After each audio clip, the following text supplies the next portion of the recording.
Perfecto, ¿cómo están? Mi nombre es Lourdes Carrera. Gracias por la presentación a Daniel. El día de hoy les tengo el trabajo que hemos desarrollado durante el año 2021 en la Dirección de Guías de Práctica Clínica de YETSI de Salud, ¿no? En el cual ha tenido como objetivo evaluar la adherencia a la Guía de Práctica Clínica para el manejo de COVID en todos los establecimientos de salud del Seguro Social, ¿no?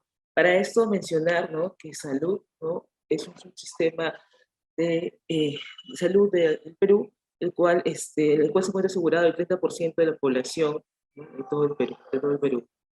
Y recordar también, ¿no?, de que YETSI, ¿no?, desde seguro, ¿no?, elabora guías de práctica clínica, las cuales utilizan la metodología GREY. Este año hemos llegado, ¿no?, ya a las 50 guías que están elaboradas bajo esta metodología.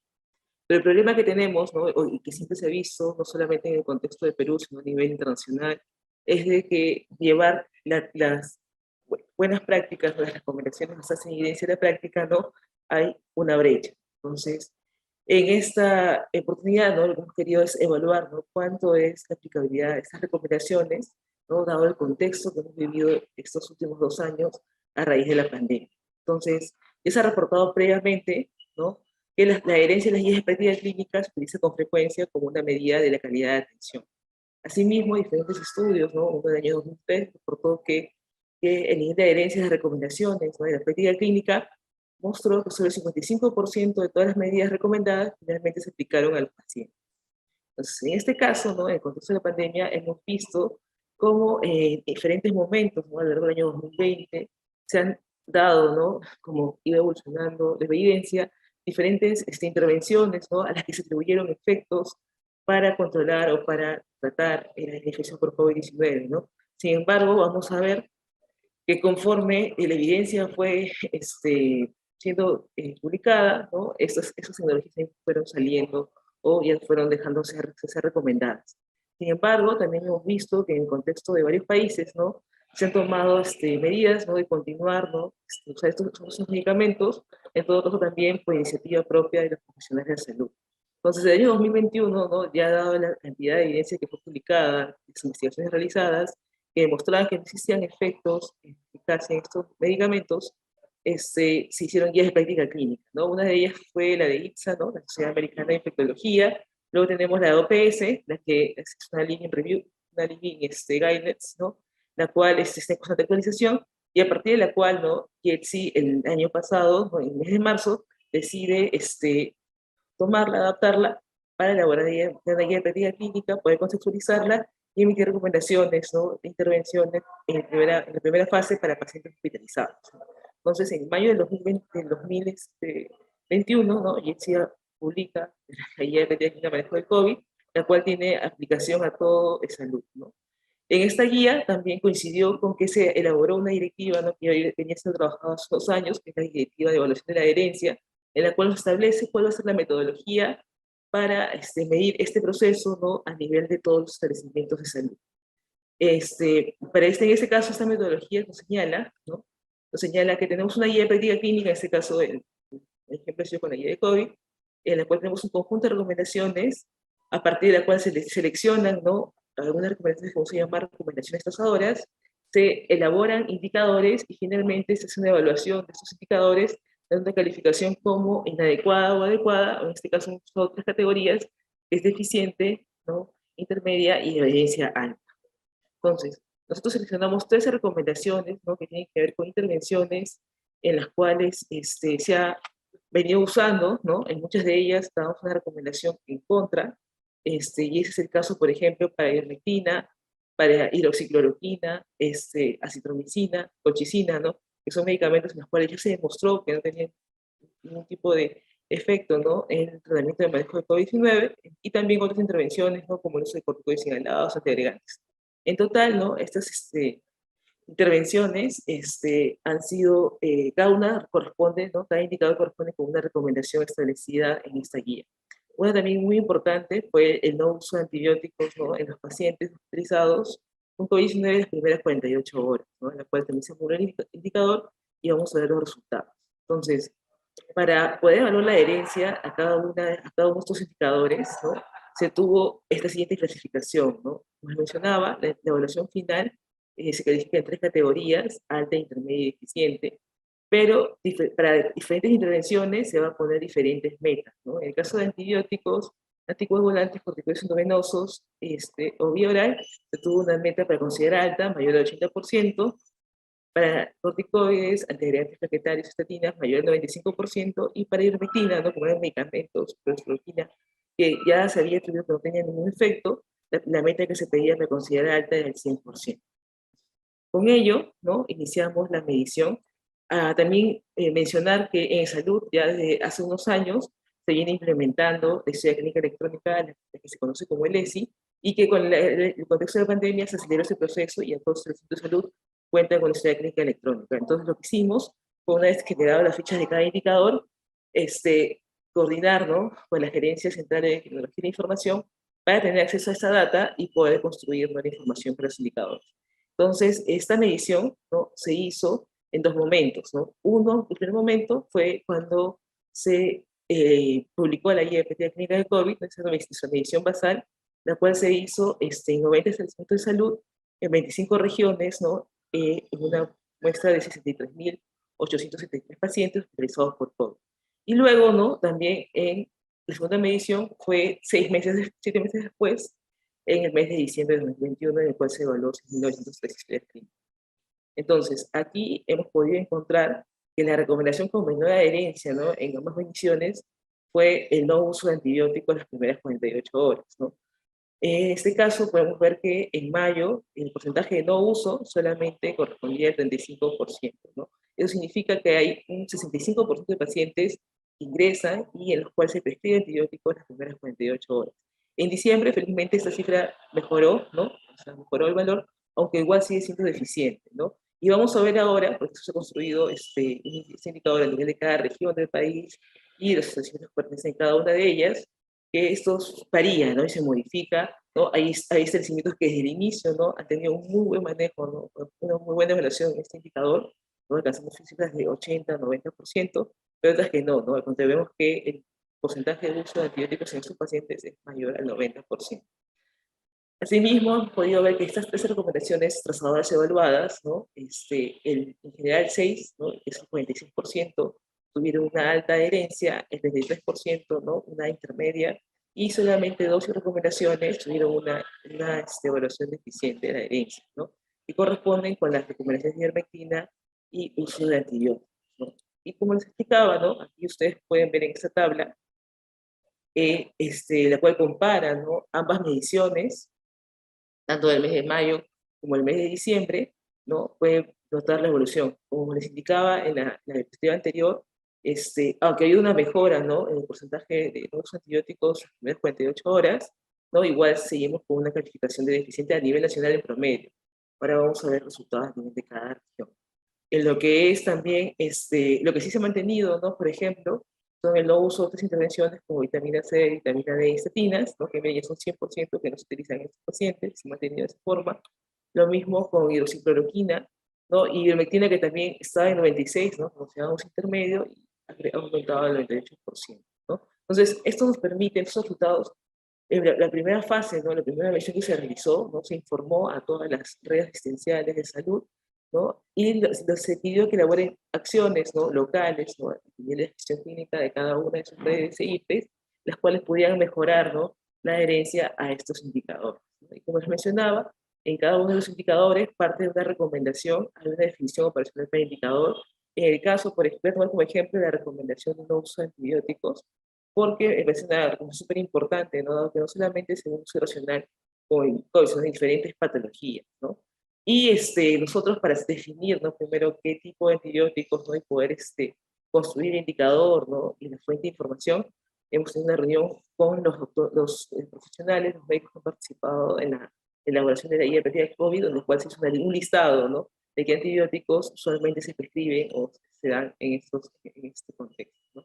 Entonces, luego de tener la data, ¿no? Construimos esta matriz de información, nuestro Power BI, en el cual ustedes pueden ver, ¿no? Acá les estoy poniendo, por ejemplo, ¿no? El departamento de Amazonas, que está en el norte de nuestro país, y el cual tenía tres hospitales que manejaron pacientes con infección por COVID, ¿no? En mayo del 2021, ustedes pueden ver, ¿no?, que solamente este hospital de Diego Surco tenía una evaluación alta, ¿no? Y que el hospital de Buen Samaritano tenía una evaluación intermedia y el de NEPA una evaluación deficiente.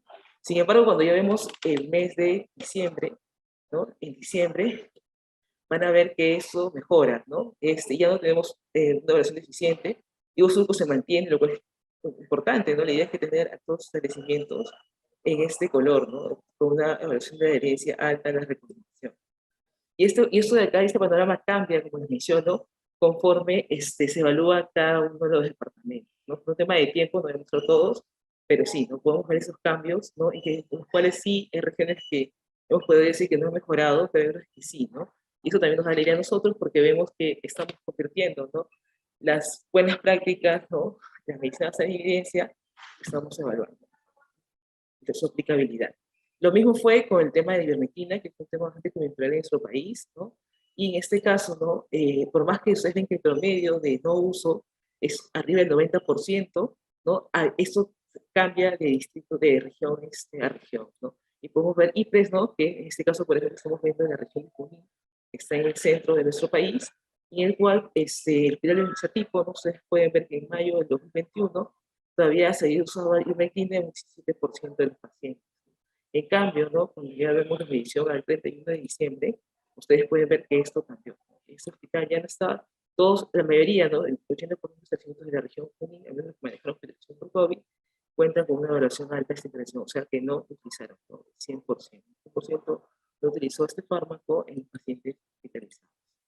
Entonces, a pesar, ¿no?, de que la evidencia científica y las recomendaciones establecidas por la GPC, ¿no?, aún continúan en uso, o sea, en global puede verse que sí hay un buen cambio y una buena adherencia, como digo, cuando hacemos una distinción a nivel de cada una de las regiones, aún vemos un uso continuo, pero sin embargo vemos que hay una disminución, ¿no?, una tendencia al no uso, ¿no? Y ahora la idea es que en esos lugares que todavía no hay una evaluación eficiente de algunas recomendaciones, podamos tener estrategias individuales en coordinación con sus jefes de establecimientos y los gerentes de las redes, ¿no? Lo que sí nos alarma es que en este caso, ¿no?, esta recomendación de no uso de antibióticos, ¿no?, aún sigue siendo alta, ¿no? Y aunque vemos mejoras en estos establecimientos, esto nos indica, ¿no?, que hay una sobreprescripción y un uso irracional, la cual no solamente se muestra en este tipo de patología, ¿no?, sino también se asocia a otros estudios, ¿no? Cuando revisamos, ¿no?, se elaboró esta recomendación en la guía de práctica clínica de COVID, veíamos que solamente lo que reportaban los estudios es que solo el 4% de los pacientes, ¿no?, que tienen infección por COVID-19 y llegan a estar hospitalizados requieren el uso de antibióticos, ¿no? Y vemos que en este caso, ¿no?, estas cifras son mayores al 40%. Algunas limitaciones que hemos tenido con este trabajo es que solamente se evaluó la adherencia de recomendaciones farmacológicas, ¿no?, a medicamentos, porque teníamos los códigos y eso nos permitía rastrear en el proceso, ¿no? Pero sin embargo también deberíamos evaluar y promover la adherencia, ¿no?, recomendaciones con un enfoque de prevención, ¿no? Y lo otro es de que, bueno, también determinar los factores, ¿no?, que han considerado un éxito, un resultado positivo en cada una de ellas, ¿no? También no podemos atribuir ahorita a ninguno, ¿no? Sabemos que hemos hecho este proceso, ¿no?, de mejora continua en que tenemos una medición inicial, hacemos acciones, volvemos a medir, medimos los cambios, pero sin embargo sabemos que en cada contexto, ¿no?, dada la realidad social y geográfica de cada región, definitivamente van a tener diferentes artífices, los cuales han llevado una buena adherencia a esta guía práctica aquí. Y bueno, se hizo una evaluación continua, ¿no?, el periódico de la GPC, basada en evidencia, ¿no?, en pleno sistema electrónico de información, lo cual ha permitido ver las recomendaciones con baja e intermedia adherencia, y eso es una oportunidad, como menciono, de mejora, y de hecho no es de sanción, ¿no?, al contrario, debemos buscar incentivos, ¿no?, el felicitar, ¿no?, o en todo caso resaltar a las CIPES, a los establecimientos que sí han cumplido, ¿no?, para que esto igual, ¿no?, no solamente aplique para esta guía de manejo del COVID, sino con otras patologías como enfermedades crónicas necesarias, ¿no? Y la evaluación de adherencia, ¿no?, hemos visto que en los demás estudios, ¿no?, que están publicados, solamente son procesos que se hacen una vez, ¿no?, y se hacen a través de una muestra. Nosotros hemos tenido la oportunidad de hacer este proceso a nivel nacional, ¿no?, considerando a todos los pacientes, ¿no?, que han sido expresados por COVID en el Seguro Social, y la idea es tener que sea de esa forma, ¿no?, que sea de forma permanente, ¿no?, y que permita retroalimentar a todos los establecimientos y el personal de salud. Y lo otro, ¿no? También considerar que el cumplimiento de las recomendaciones del GPC debe ser un indicador clave, ¿no? En el desempeño de los profesionales y de las organizaciones. Muchas gracias. Quiero agradecer a la Gerencia Central de Garantía de Información por la ayuda, ¿no? A la Unidad de Inteligencia y Análisis de Datos de Salud y a todo el equipo que estuvo en la elaboración de la guía técnica del COVID.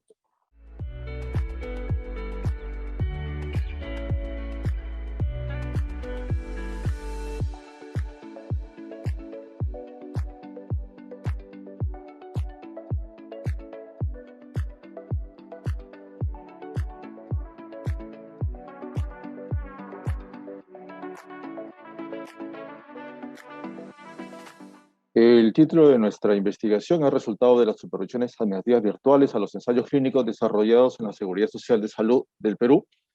Los autores son quien habla y además Zuli Soto Ordóñez, Diego Urrunaga Pastor, todos miembros del Instituto de Evaluación de Tecnología en Salud y de Investigación de Salud Perú. Como sabemos, un ensayo clínico es toda investigación de uno o varios productos de investigación con el fin de determinar su eficacia o seguridad. Sin embargo, como todos sabemos, no solamente tienen que cumplir una metodología estricta, sino que además deben observar que se respeten los derechos de los sujetos de investigación. Eso significa que estos ensayos clínicos deben tener una supervisión, y en nuestro país, la que supervisa los ensayos clínicos, así como en otros países, son los comités institucionales de ética en investigación que aprobaron estos ensayos clínicos, pero no son cualquier tipo de comité de ética, sino aquellos que han recibido la acreditación del Instituto Nacional de Salud, que tienen criterios específicos que que permiten que estos comités de éticas cumplan con los criterios internacionales para la supervisión de ensayos clínicos. En Perú, adicionalmente a la supervisión de los comités de éticas en salud, el Instituto de Evaluación de Tecnologías, Salud e Investigación, IETSI, es el encargado de supervisar esos ensayos clínicos, pero con un enfoque mayormente administrativo que no reemplaza la supervisión que hacen los comités de éticas a los ensayos clínicos de salud. Sin embargo, durante la pandemia, por las disposiciones del gobierno de suspender todas las actividades, se habían suspendido, valga la redundancia, todas las supervisión de ensayos clínicos desde diciembre del 2019, lo que significó que durante el desarrollo de la pandemia se desarrollaron ensayos clínicos que no contaban con esta supervisión, incluidos los de ensayos clínicos que probaban los medicamentos y vacunas contra la COVID-19. Sin embargo, ocurrió algo que cambió completamente las reglas. En el contexto del ensayo clínico que probaba la eficacia de la vacuna Sinopharm, ocurrió un escándalo mediático que en nuestro país se conoció como Vacuna Gate, que implicaba que fuera del protocolo de investigación se vacunaron a los miembros del equipo de investigación y autoridades políticas y diplomáticas. Fue un escándalo total en nuestro país que dio como consecuencia que se suspendiera el ensayo clínico de esta vacuna en nuestro país y además algunas, algunas consecuencias como la suspensión del permiso del Centro de Investigación de la Universidad Peruana Cayetano Heredia en nuestro país para el desarrollo de investigaciones. Este escándalo combinó a la dirección del IETSI a que se cree un instrumento virtual para reiniciar las supervisiones de nuestros ensayos clínicos, teniendo en consideración que para ese momento el INS ya había dado normativas que recomendaba la virtualización de muchos de los procesos. En ese sentido, se creó un instrumento virtual para la supervisión, cuyo procedimiento de creación y validación ha sido publicado previamente. Pueden ver ustedes la captura de la revista donde se ha publicado. De hecho, sea de paso, la revista que ven allí es la única revista de salud que está indexada actualmente en Web of Science y Scopus. Esto dio como consecuencia que a partir del año pasado, a partir de agosto, se reiniciaran las supervisiones de ensayos clínicos, en este caso ya en forma virtual. Aunque previamente IETSI ya presentó la experiencia de las supervisiones de ensayos clínicos de nuestra institución, en el enlace que ustedes pueden ver ahí, no se había hecho una evaluación de cómo había ido las supervisiones con este instrumento virtual y sobre todo las lecciones aprendidas. Es la razón por la cual el objetivo de nuestra investigación fue describir los resultados de las supervisiones administrativas virtuales desarrollados por el IETSI y las lecciones aprendidas durante todo el proceso del año pasado. Este es un estudio observacional transversal descriptivo del proceso de supervisión administrativa virtual de los 25 ensayos clínicos supervisados por el IETSI entre agosto y diciembre del 2021. Estos ensayos clínicos se eligieron tomando algunos criterios, como son los que ven ustedes allí, los ensayos clínicos con mayor número de muestras asignadas en el Perú. Los ensayos clínicos que incluyeron población vulnerable, los que implicaban enfermedades de alto riesgo o costo, y los ensayos clínicos desarrollados en centros de investigación con mayor número de ensayos clínicos aprobados y descentralizados geográficamente. Eso dio una lista de 25 ensayos clínicos supervisados, que son los resultados que vamos a continuación. A grandes rasgos, el proceso de esto está descrito en el artículo que hemos mencionado, pero les voy a resumir brevemente. Hay una notificación al investigador principal y hay coordinaciones previas con el equipo supervisado, donde se les explica cuál va a ser el proceso y donde se entrega material, donde se explica cómo es el proceso, un material escrito y en videos. Luego, también en forma virtual, se solicitan documentos esenciales y el autollenado de los instrumentos para supervisión virtual que fueron creados. En estos instrumentos se piden algunos documentos y se pide que los investigadores principales y los coordinadores llenen información que nos permiten a nosotros como equipo supervisor revisar adecuadamente y de acuerdo a eso hacer el feedback respecto a alguna documentación que falte. Hay una verificación de la documentación, la revisión y una elaboración de la guía de entrevista personalizada que será la que utilizará el equipo de supervisión en la sesión virtual de la, ¿cómo se llama?, de la supervisión. Hay una reunión vía plataforma Zoom, se crea un grupo de WhatsApp, debido a que en el momento de la supervisión nosotros solicitamos adicionalmente algunos documentos, estos se envían por grupo WhatsApp y nosotros hacemos la revisión durante la misma supervisión. Y finalmente, esta sesión termina en un acta final que luego de la lectura, ¿cómo se llama?, presencial con los implicados, termina en una firma que se envía posteriormente. Durante todo este proceso, como hemos comentado, se solicitan documentos esenciales. Esto es importante porque, contrariamente a las anteriores supervisiones virtuales, donde el equipo iba hasta el centro de investigación y se reunía 2 a 3 días para revisar toda la documentación, en este caso, la sesión virtual podría decirse que es una de las etapas finales de un proceso que empieza previamente con la solicitud de la documentación en estos instrumentos que hemos creado para ese fin. Y como comentaba, ya la sesión virtual es básicamente para algunas respuestas específicas y para solicitar documentos, ¿cómo se llama?, adicionales, en el caso de que hubiera alguna, ¿cómo se llama?, alguna incongruencia en lo que se ha enviado.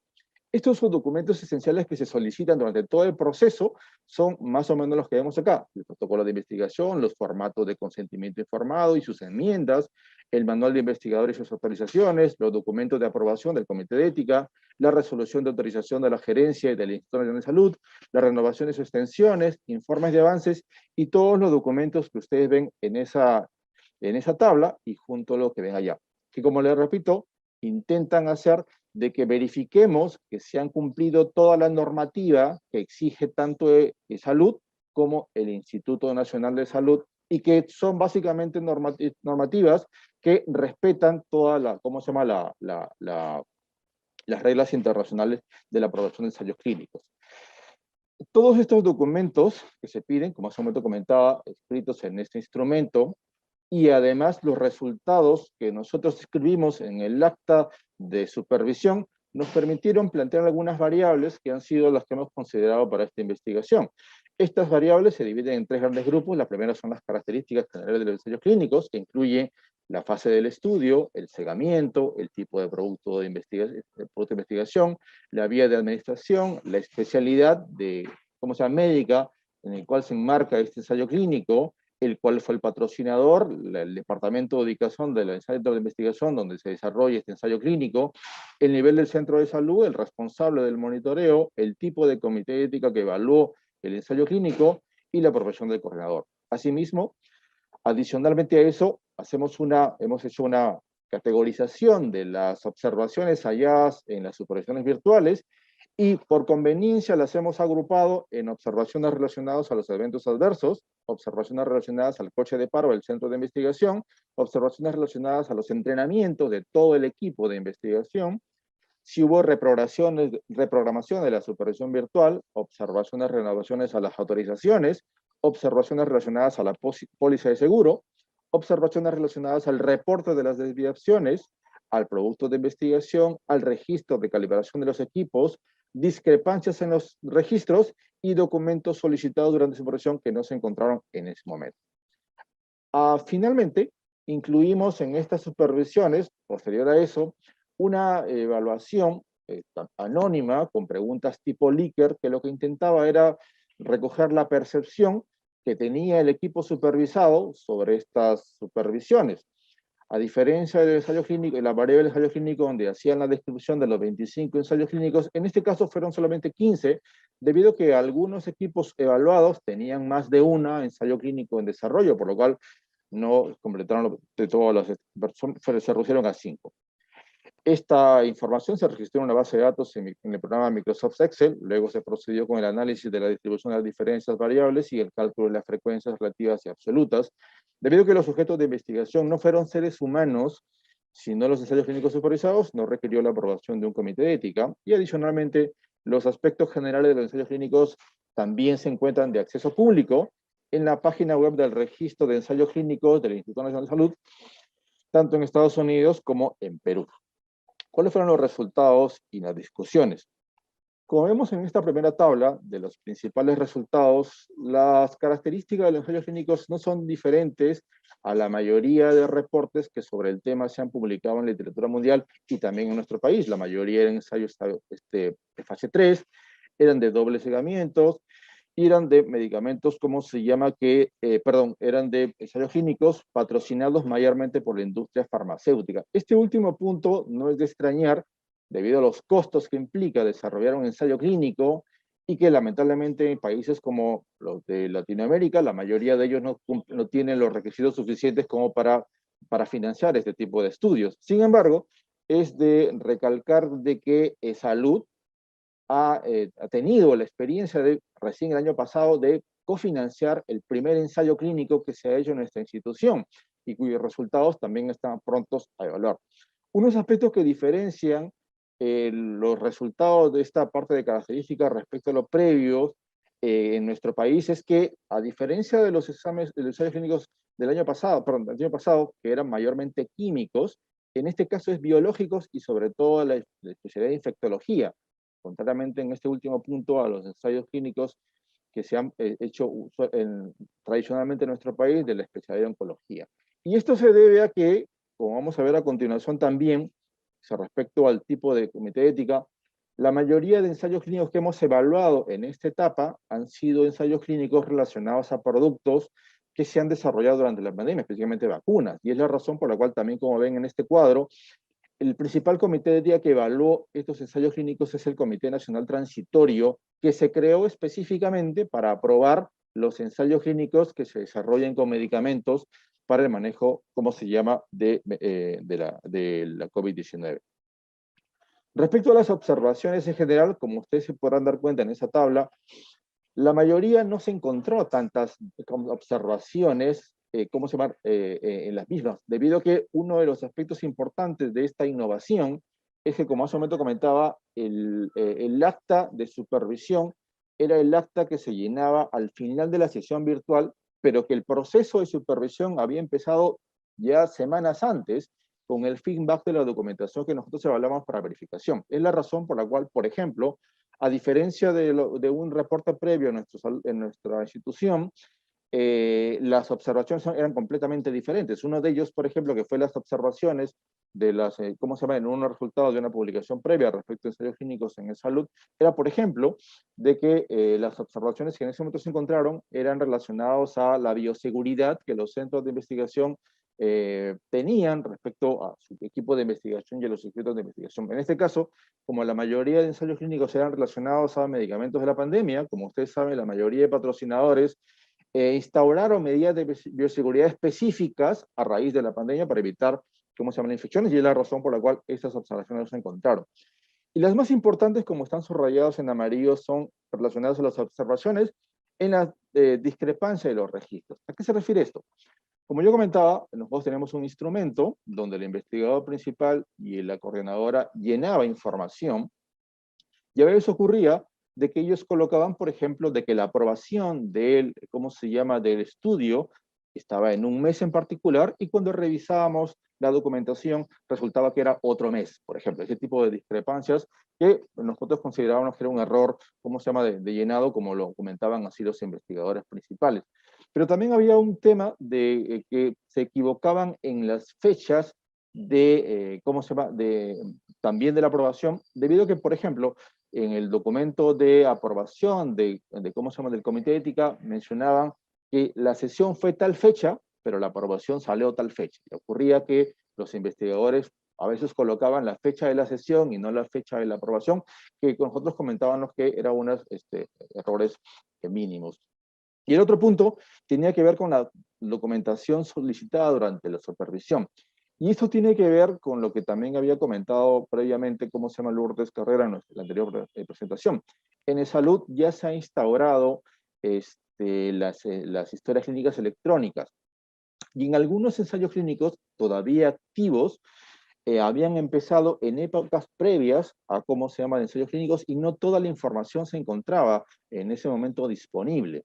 De igual forma, con el tema de la pandemia, alguna información que nosotros solicitábamos respecto a las historias clínicas no se encontraban en ese momento disponible porque las historias clínicas de pacientes infectados en nuestra institución estaban en otro lugar y en ese momento no se pudo.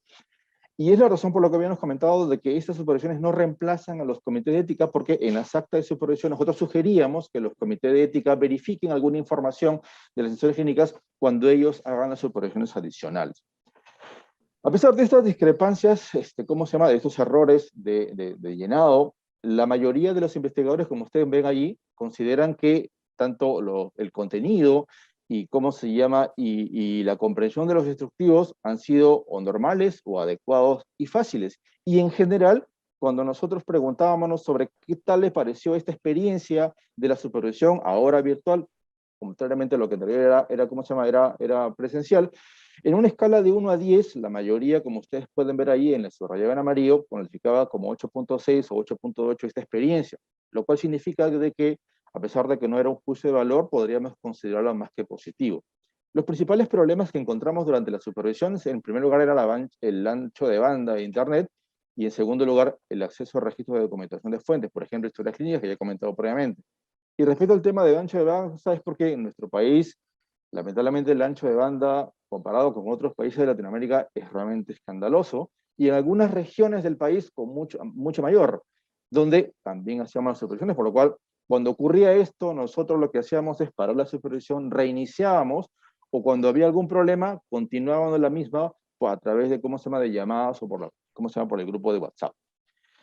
En general, Queda un minuto, perfecto, Percy, por favor. gracias. En general, las limitaciones son las que ustedes ven ahí, que no necesariamente son aplicables a otras instituciones.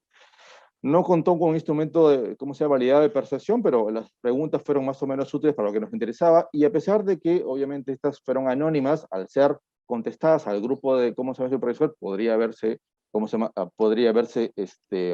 sobreestimado. Y en conclusión, las discrepancias en los registros y la falta de presentación de todos los documentos solicitados fueron las principales observaciones, las dificultades en el acceso a Internet y a los documentos fuentes, las principales dificultades, pero a pesar de eso, la mayoría de los entrevistados considera como adecuado el material utilizado y da una buena valoración general al proceso de supervisión en general. Muchas gracias, era todo lo que tenía para presentarles hoy día.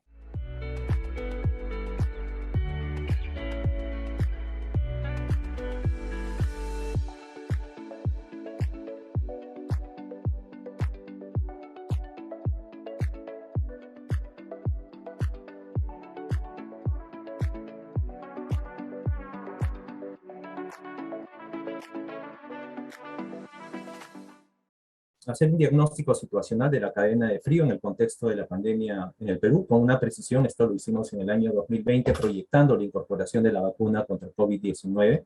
Los autores son Mariana Mendoza Araujo y el que les habla. Bueno, un poco para darles el contexto, ustedes saben que la vacunación es una de las intervenciones más costo efectivas que tenemos, y poder aplicar esta vacuna requiere de toda una cadena de frío, ¿no? Entendiéndose pues como cadena de frío al conjunto de procedimientos y actividades necesarias que van a permitir garantizar esta potencia inmunológica de las vacunas, tanto desde su fabricación hasta su aplicación. La cadena de frío se establece en 3 niveles, ¿no? De acuerdo a nuestra normativa acá en el Perú. Un nivel nacional que recepciona, almacena y abastece estas vacunas.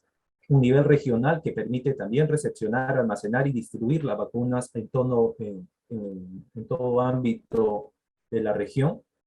y asimismo un nivel local, ¿no? Donde va a permitir realizar acciones de vacunación y que cuente con equipamiento necesario para almacenamiento de vacunas, esto por un periodo máximo, en este caso, de 2 meses. Es importante contar con una infraestructura para implementar esta cadena de frío. En esta implementación, entonces, existe acá en el país todavía una gran dificultad en todos estos niveles. Es importante, entonces, tener estas consideraciones. Esto, de alguna manera, ha ido mejorando en los últimos años, desde la implementación de lo que en el país le llamamos presupuesto por resultados a través de su instrumento más importante que se llama programas presupuestales. Estos programas presupuestales tenemos uno de ellos que es el programa articulado nutricional, que aborda una intervención que justamente está vinculado al tema de vacunas. Año a año esta asignación de presupuesto se ha ido incrementándose. Y esto es importante porque esta asignación de recursos va a permitir adquirir estos insumos que se necesita para desarrollar adecuadamente estas actividades vinculadas a cadena de frío. Sin embargo, aún así todavía persisten estas necesidades que no son resueltas, y ahora más aún todavía, bueno, en ese tiempo, en el contexto del COVID-19. En ese marco, estimados amigos, colocamos como objetivo evaluar ese diagnóstico situacional de la capacidad de almacenamiento de la red de cadena de frío que contemple vacunas vigentes dentro del esquema nacional de vacunación acá en el Perú y por supuesto proyectábamos en ese entonces la incorporación de las vacunas contra el COVID-19. La metodología que nosotros utilizamos fue un estudio netamente descriptivo. Para el análisis se utilizó bases de datos desarrolladas por el Ministerio de Economía y Finanzas, sea esta la del Sistema Integrado de Gestión Administrativa. Esta tiene varios módulos. Nosotros tomamos data del módulo Patrimonio específicamente y también del Sistema Integrado de Administración Financiera, porque hicimos también un análisis presupuestal en un segundo estudio, ¿no? Y en la parte del Ministerio de Salud, la data que nos alcanzaba SISMED. Asimismo, complementamos lo que les voy a mostrar con registros administrativos de la Estrategia Sanitaria de Inmunizaciones del MINSA. En nuestro estudio tomamos 3 criterios para evaluar, y estos fueron la de obsolescencia, la de dotación, la de funcionalidad y la capacidad de almacenamiento. Esto en consideración o tomando en cuenta siempre la norma técnica de salud de manejo de cadena de frío del Ministerio de Salud, ¿no? Esto fue aprobado con una resolución ministerial en el año 2017. Es en ese marco que quisiera presentarles los resultados, ¿no? En esta primera parte vinculada a obsolescencia, entendiendo la obsolescencia como una caída de desuso de máquinas, equipos y tecnologías motivadas, no por un mal funcionamiento, sino por insuficiente desempeño de sus funciones en comparación con nueva tecnología sanitaria. Introducidos siempre estos en el mercado, ¿no? Hay que, en la norma técnica, hacer una precisión. Esta vida útil de un equipo de cadena de frío es no menor de 10 años si se realiza un mantenimiento preventivo especializado en forma anual. Este es el reporte por regiones en relación a los equipos obsoletos, ¿no? Si se dan cuenta, hay mucha información bastante interesante. Nosotros tenemos data vinculada a refrigeradoras domésticas, refrigeradora Iceline, y refrigeradoras solares. Y uno de los equipos importantes también para mantenimiento de vacunas son las congeladoras. Ustedes pueden ver ahí la cantidad de equipos que se tiene y la proporción de esos equipos que están obsoletos, ¿no? Se estimó pues que equipos dentro de esta cadena de frío se oscila entre un 25 a un 30% de obsolescencia. Y en algunas regiones inclusive puede superar este 50%, ¿no? Inclusive pueden bordear al 100% por regiones como el caso de Pasco o incluso la región de Tacna acá en el Perú. Para el caso ya del segundo resultado que tiene que ver con la dotación, entendiendo como la dotación de equipos de cadena de frío acá en el país, ha sido de manera progresiva desde el año 2008 hasta la actualidad. Sin embargo, existen todavía establecimientos de primer nivel de atención que carecen de este equipamiento, ¿no? Todos los establecimientos, desde el más simple, desde los que están en primer nivel de atención a los de alta capacidad resolutiva, deben de tener como mínimo una refrigeradora, una congeladora, un termo y una caja transportadora. Mantener estas vacunas en hielo seco o en otros equipos que no son adecuados no va a garantizar el mantenimiento, que oscila entre más 2 a más 8 grados centígrados, es lo que denominamos autonomía frigorífica, generalmente congelándose y trayendo consigo pues la pérdida de en este caso, de vacunas inactivas, ¿no? Que son muy costosas, llámese la de neumococo, la de influenza, la vacuna pentavalente, la de VPH y, por supuesto, también para la del COVID. En ese marco, entonces, de dotación, alcanzamos esta tabla, la tomamos haciendo el análisis de esta base de datos del SIGA Patrimonio del Ministerio de Economía y Finanzas. Hemos desagregado tanto por regiones como por las direcciones, las redes integradas de salud que tenemos acá en Lima, y en los 4 niveles que tenemos en primer nivel de atención, ¿no? En los establecimientos 1.1, 1.2, 1.3 y 1.4, si se pueden dar cuenta, bordean los 806 establecimientos de salud, 806 establecimientos con dotación que requiere en este caso cerrar estas brechas. Existen regiones inclusive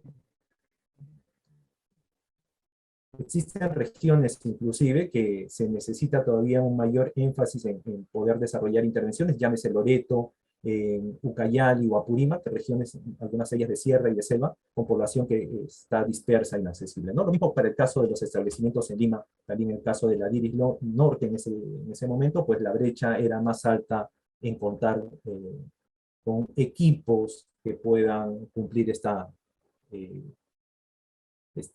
este componente que es importante para la cadena de frío. Entonces pueden darse cuenta entonces que estos establecimientos cuentan con estos equipos básicos y hay otro grupo de establecimientos sin estos equipos, ¿no? Sería importante entonces tener estas consideraciones para su intervención respectiva.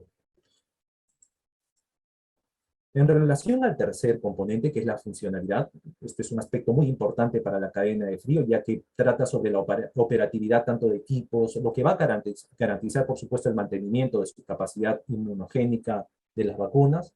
Y este mal funcionamiento de estos equipos puede ocasionar pues, esta ruptura dentro de estos procesos, procedimientos y actividades vinculadas a cadena.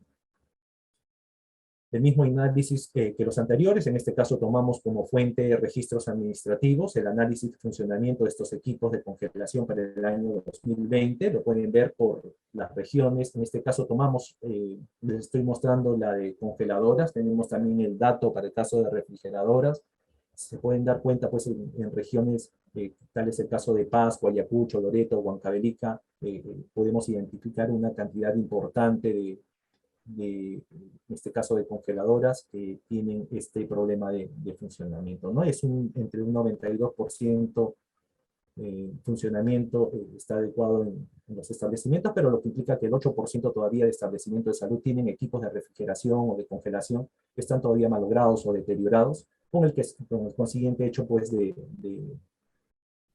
no contar adecuadamente con esta cadena.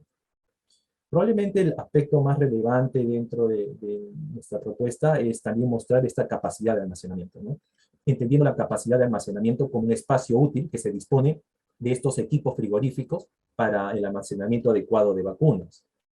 Esta primera tabla les muestro entonces todas las vacunas dentro del esquema nacional que tenemos acá en el país. Lo que se ha hecho en relación a esta tabla es tener algunas consideraciones para luego tener el volumen total de vacunas que se requieren almacenar para estos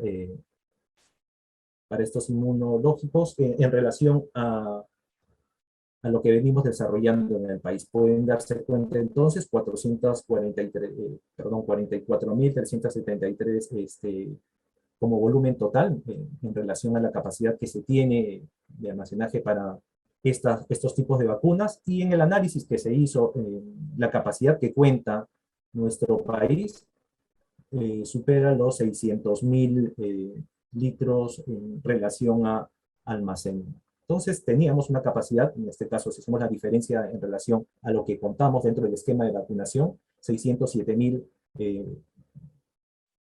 metros cúbicos que podamos contener en el caso de la incorporación de la vacuna contra COVID. Reitero entonces, este análisis lo hicimos previo a la incorporación de la vacuna acá en el país, y esto es lo que resultó ya en el análisis.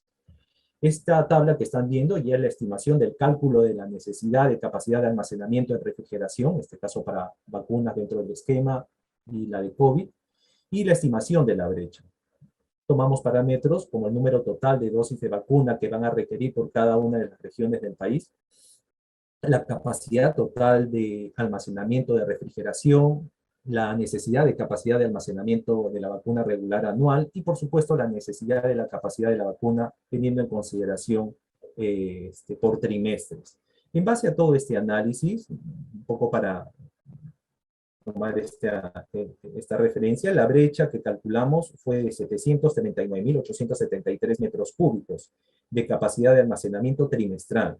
En este caso sería para las vacunas de COVID-19 y una brecha de algo más de 8 millones de metros cúbicos de considerar un almacenamiento total de las vacunas. Esto es teniendo y precisando, esto es si fuera una sola entrega de alrededor de algo más de 49.422.186 dosis, si hay que tener esa consideración. Y esto pues implicaba pues una asignación de recursos bastante importante. Esto requeriría pues un presupuesto estimado de algo más de 150 millones de soles, y es una de las cosas que nos ha permitido este estudio poderles mostrar en relación a este diagnóstico situacional. Hay que tener en cuenta también que a nivel internacional pues, se recomienda que los 3 niveles de cadena de frío deben contemplar una adecuada gestión y planificación, de modo que podamos cumplir con los criterios de gestión y administración eficaz dentro del suministro de vacunas. La OMS ya recomienda pues, introducir esta vacuna en ese momento y tener adecuadamente y cumplir adecuadamente estos procesos y actividades vinculadas necesarios para esta cadena de frío en la incorporación de esta vacunación. Estamos actualizando ya esta data en relación ya a la incorporación de la vacuna y va a ser interesante también poderles compartir ya en un siguiente momento y esperamos esto ya presentarlo en el Congreso Internacional en Bogotá. Para nosotros ha sido, de verdad, un placer poderles compartir esta experiencia que desarrollamos junto con Mariana y también nos acompañó dentro de este trabajo nuestro amigo y colega Fernando Pérez Cárdenas, que bueno, por cosas de esta pandemia también nos acompaña. Bueno, gracias por escucharnos.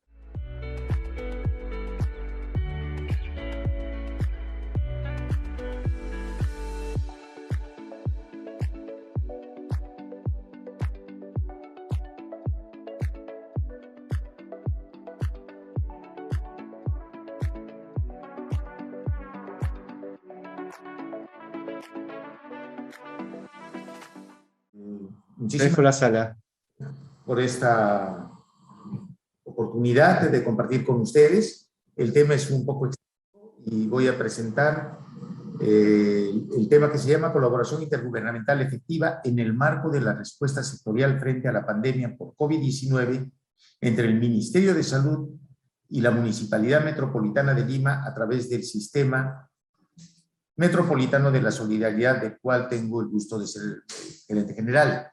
De hecho, yo estoy presentando un trabajo que está detrás muchas personas e instituciones, la Municipalidad Metropolitana de Lima, la Gerencia Municipal Metropolitana, el propio CISOL Salud, nuestra institución, desde el Consejo Directivo hasta todos los colaboradores que hemos estado durante todo este proceso desde el inicio de la pandemia, y de hecho el Ministerio de Salud, entre otros actores.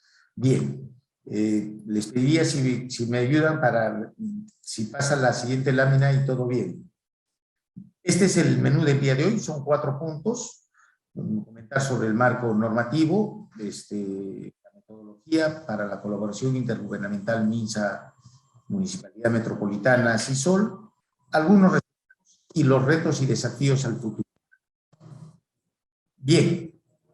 En general, el marco normativo, una cosa que primero quisiera compartir es que el Sistema Metropolitano de la Solidaridad fue creado oficialmente mediante ordenanza municipal el 9 de septiembre del 2004 como organismo público descentralizado, ¿cierto? Esta es su partida de nacimiento y comentarles que CISOL hoy día es la más grande red municipal sostenible de servicios de atención ambulatoria en salud en el país. Estamos en el primer nivel de atención y tenemos 37 establecimientos que brindamos una cartera de servicios médicos especializados en el nivel de atención de manera oportuna, un atributo importante y accesible a los ciudadanos, ¿no es cierto? En general, estos son los componentes, las dimensiones del modelo. No voy a entrar al detalle porque mañana tenemos una segunda presentación que hablará de este tema, pero quiero centrarme en la gobernanza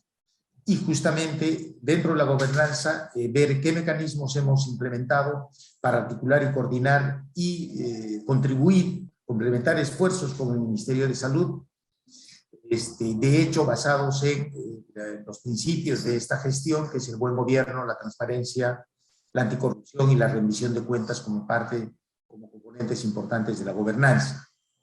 Bien, ¿qué marco normativo nos asiste? De hecho, la Ley General de Salud, pero la Ley de Bases de la Descentralización y la Ley Orgánica de Municipalidades, donde precisa el proceso, las funciones de cada uno de los sectores. ¿No es cierto? Otros documentos que están relacionados a la firma de convenios. ¿Cuál ha sido el camino que hemos definido para hacer efectiva la colaboración intergubernamental? Porque el objetivo nuestro era, oye, busquemos un espacio donde seamos actores importantes junto con el MINSA para contribuir y ser parte de la lucha contra la pandemia que empezamos en el país. Una primera cosa que trabajamos con información del MINSA y la trabajamos conjuntamente también fue el dimensionamiento de la brecha de oferta de servicios. En particular en 3 componentes: diagnóstico, disponibilidad de oxígeno y vacunación.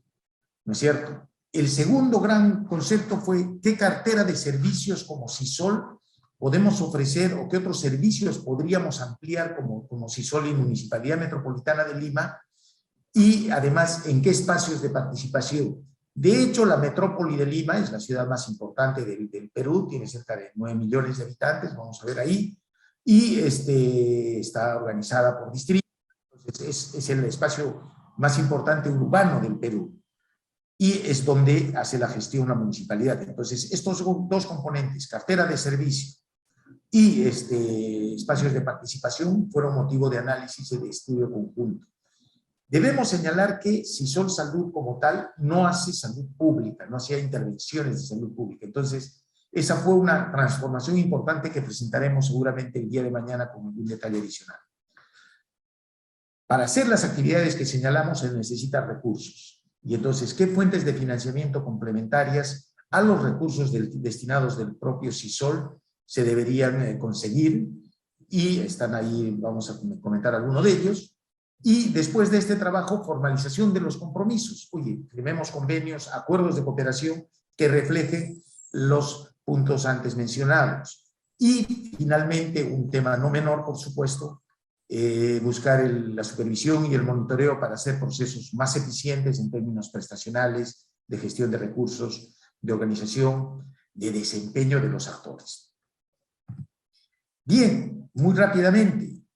La brecha estimada de intervenciones para Lima metropolitana, de hecho, permitió proyectar qué acciones tenemos. La primera brecha fue aquella de detección y diagnóstico, COVID. 1.188.000 personas como posibles infectadas que requerían algún descarte. Y como estrategias de intervención se realizó el convenio, la Municipalidad Metropolitana de Lima intervenió con compra de pruebas.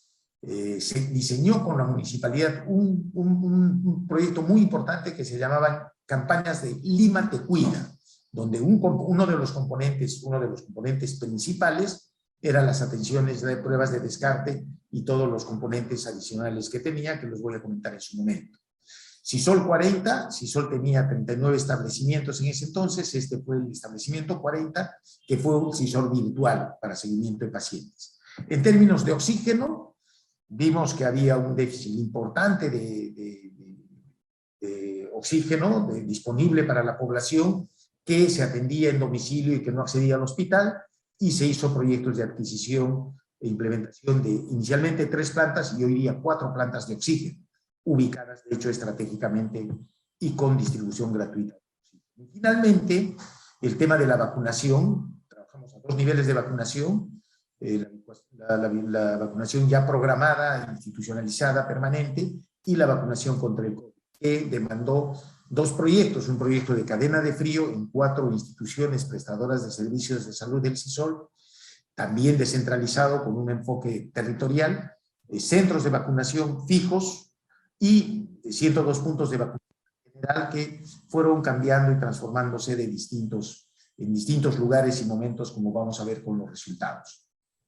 Bien, 2 o 3 comentarios para determinar la cartera de servicios. Debo decir que el resultado de los convenios tuvieron algunos intentos frustrados.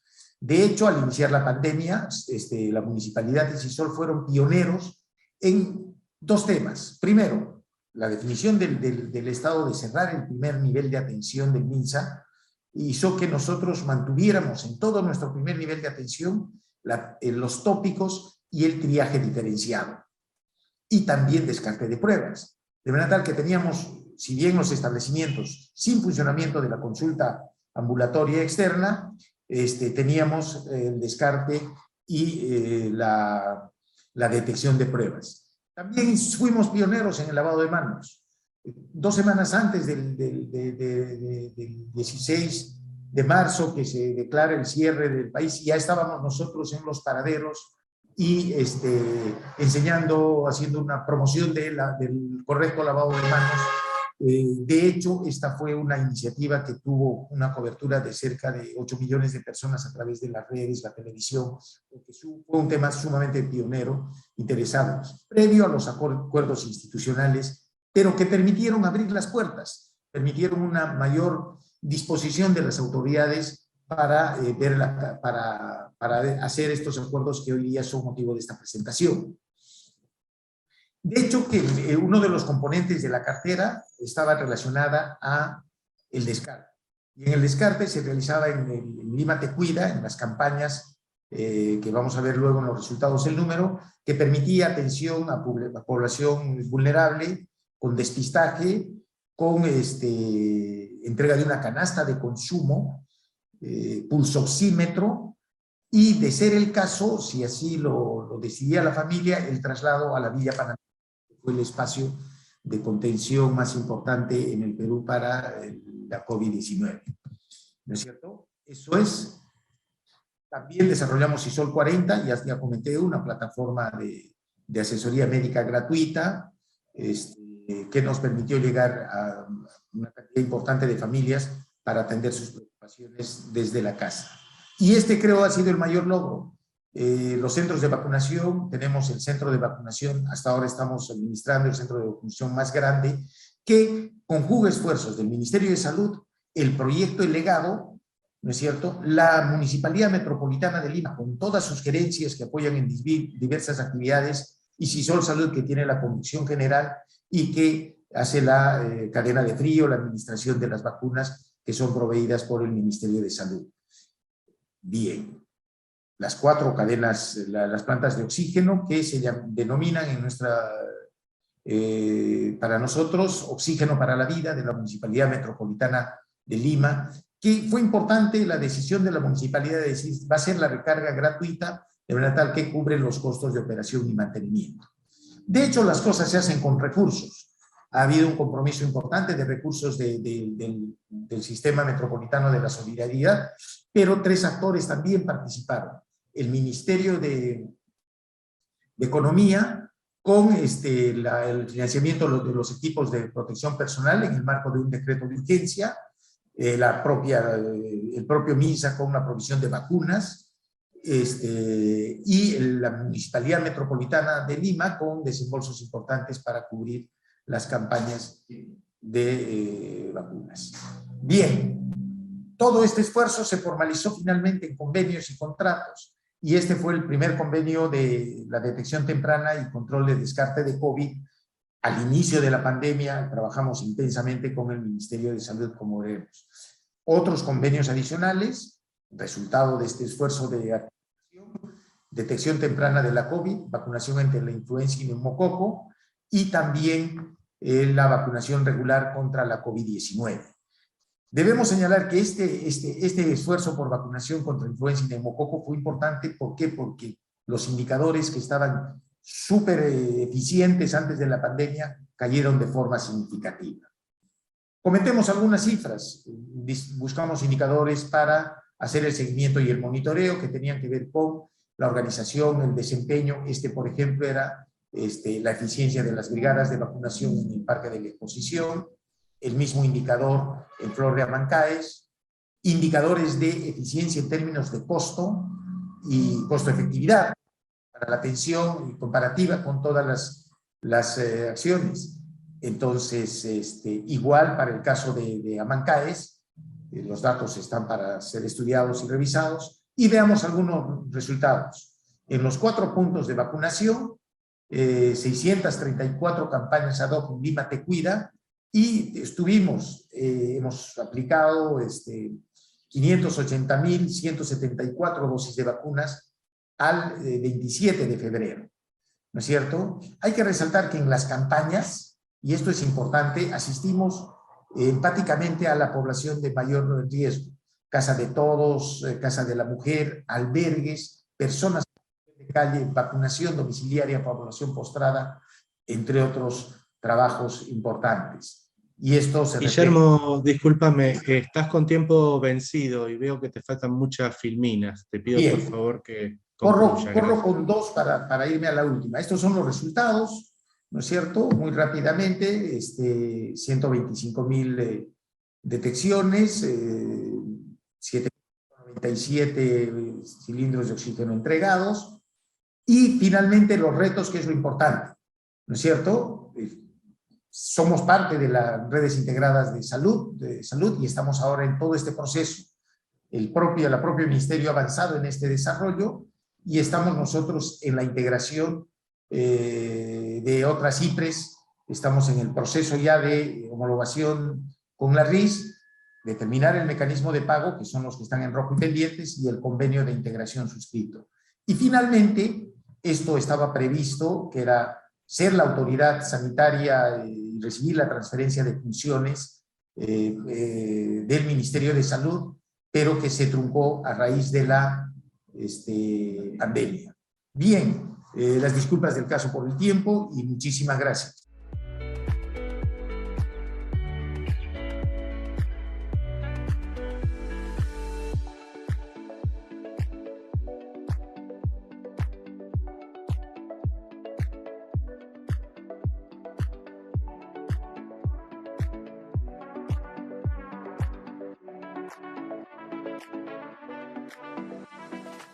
Trata es compartir con ustedes cómo se ha trabajado el cierre de brechas en los servicios de salud de los pueblos indígenas amazónicas en este contexto de pandemia, un trabajo realizado por el licenciado Julio Mendiguri, Carlos Cabezudo, Ana Moreno, el doctor Carlos Arósquipa de la Organización Panamericana de la Salud, los demás miembros del Ministerio de Salud.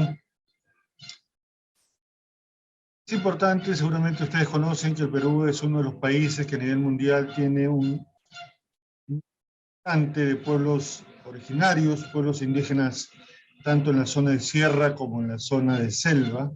Tenemos 55 pueblos indígenas que hemos programado para la vacunación, 48 indígenas u originarias, y 25% de nuestra población, es decir, un cuarto de nuestra población se identifica como indígena u originaria. El resto somos una mezcla de culturas y de orígenes distintos.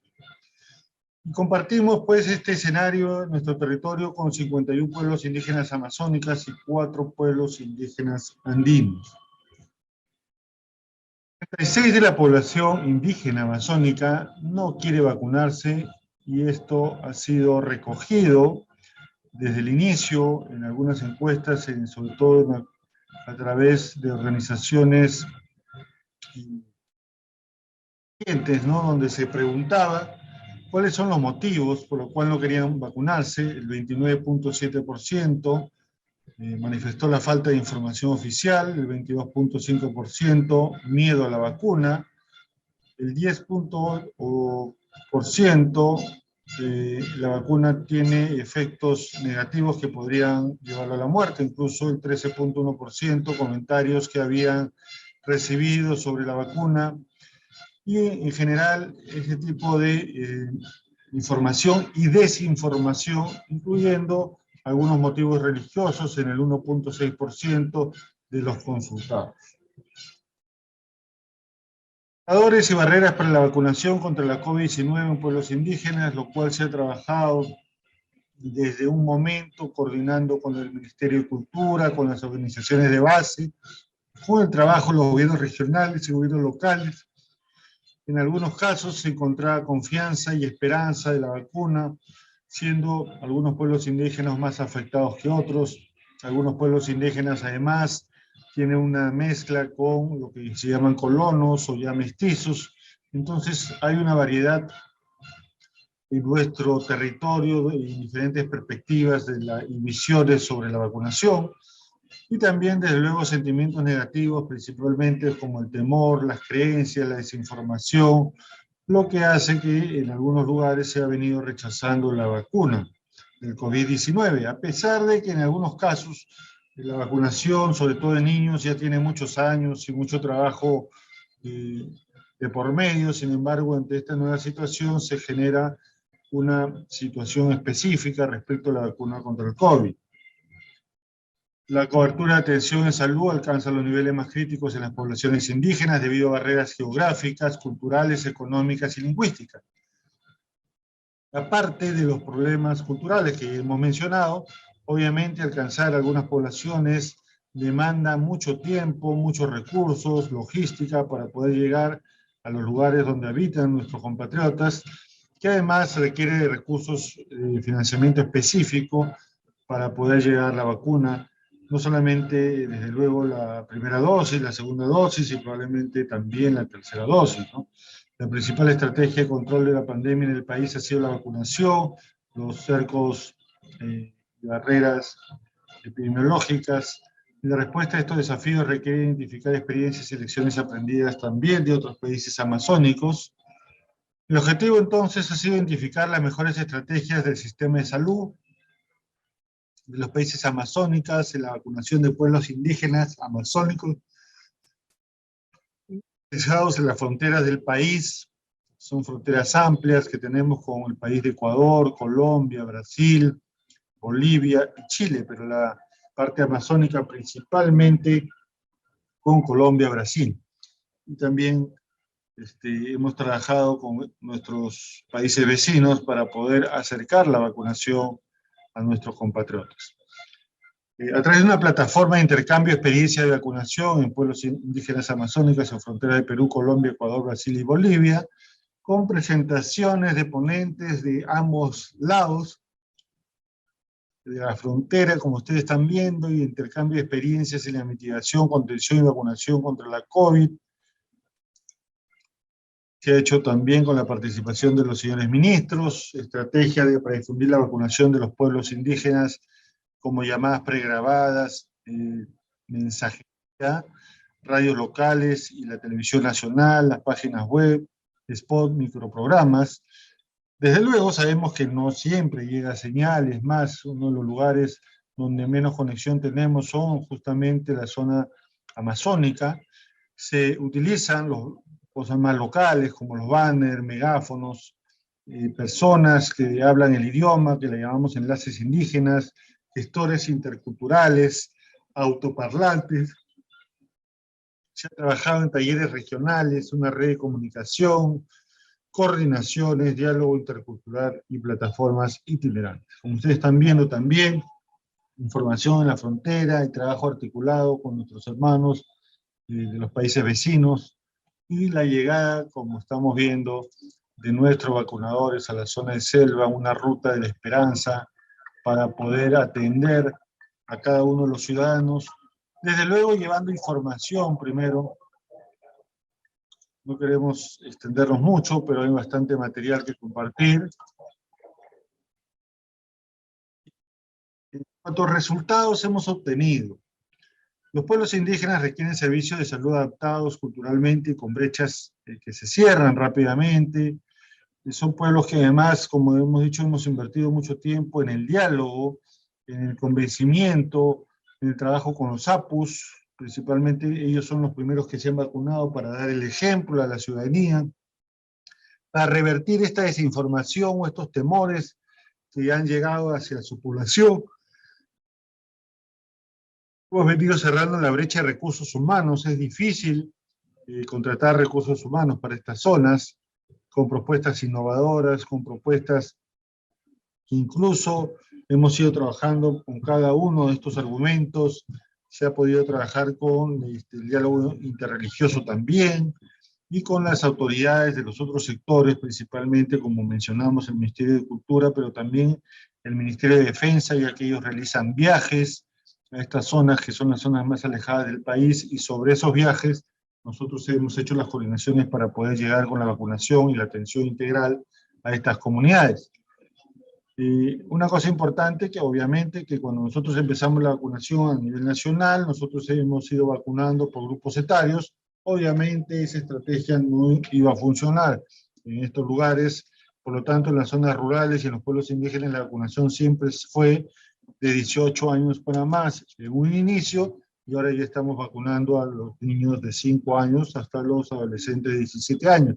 Es decir, hemos tenido estrategias específicas para las comunidades nativas, ¿no? La participación de los pueblos indígenas y el diálogo intercultural ha sido clave en la mejora de los servicios de salud.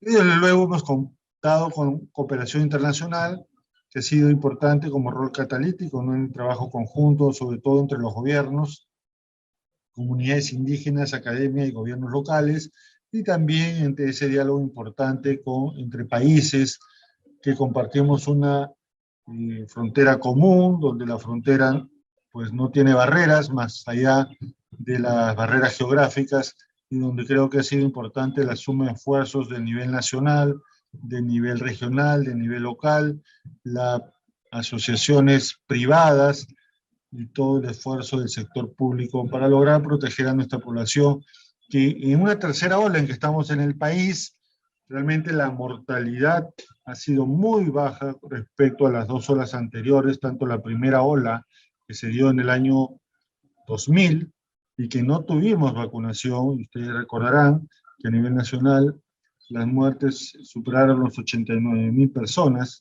y una segunda ola donde recién se empezaba a vacunar y que superaron los 120.000 fallecidos lamentablemente, y esta tercera ola que si bien ha tenido mucho más casos que incluso la segunda ola, pero que sin embargo la mortalidad está muy, muy por debajo, ¿no? En esta tercera ola lamentablemente han fallecido sí 9.000 conciudadanos, pero muy por debajo de los 120.000 que fallecieron en la segunda ola, pero que además, y lamentablemente, los que han fallecido en esta tercera ola principalmente han sido personas no vacunadas o que no han completado su esquema de vacunación.